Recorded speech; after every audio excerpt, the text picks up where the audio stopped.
বন্ধুরা আসসালামু আলাইকুম।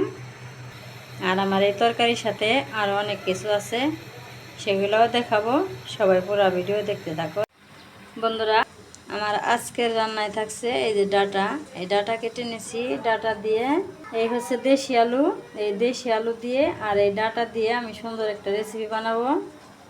আর সাথে চিংড়ি মাছ আছে। চিংড়ি মাছটা আমি কেটে সুন্দর করে ধুয়ে নিই। আর এই রান্নার সাথে আমার আরও কিছু রান্না আছে। আমি সবগুলো রান্না যদি দেখাইতে আমার ভিডিও অনেক বড় হয়ে যাবে, সেই কারণে আমি শুধু এই ডাটার রেসিপিটাই দেখাবো। আর রান্না শেষে সবগুলো। বন্ধুরা, এই যে আমি চিংড়ি মাছটা সুন্দর করে কেটে ধুয়ে নিছি। এইখানে আমি সব মশলাগুলো বেটে নিছি।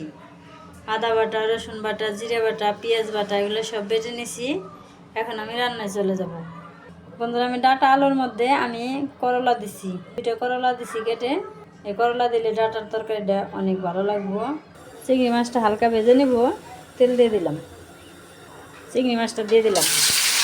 একটু হলুদ দিয়ে দিলাম। একটু লবণ দিয়ে দিলাম। লবণটা হলুদ দিয়ে চিংড়ি মাছটা আমি ভালো করে ভেজে নেব। চিংড়ি মাছটা ভেজে নিলাম। এখন আমি চিংড়ি মাছটা তুলে নেব।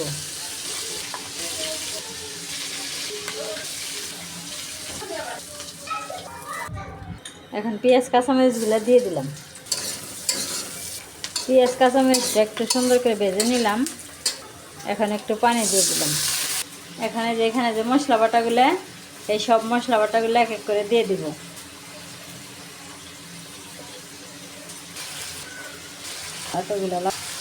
সব এখন আমি ভালো করে কষিয়ে নেব, যাতে আদা রসুনের কাঁচা গন্ধ না থাকে। এই অনেক সুন্দর করে কষিয়ে নিলাম মশলা। এখন আমি বাকি মশলাগুলো দিয়ে দেব। এখন আমি আবার ভালো করে কষিয়ে নেব।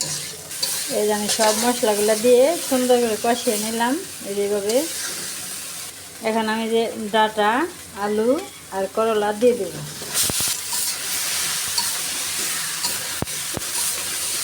এখন আমি সবজিটা সুন্দর করে কষিয়ে নেব।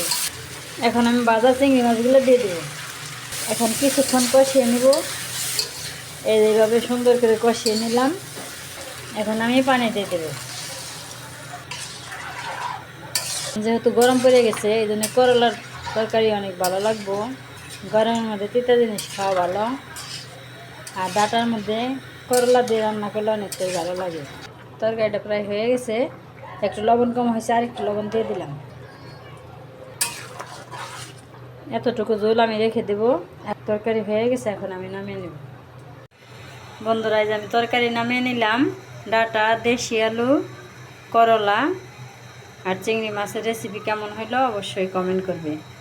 আর সারাদিন রোজা রেখে এত মাছ মাংস ভালো লাগে না, সেই কারণে আমি এই যে এখানে আমি শাক ভাজি করেছি, লাউ শাক।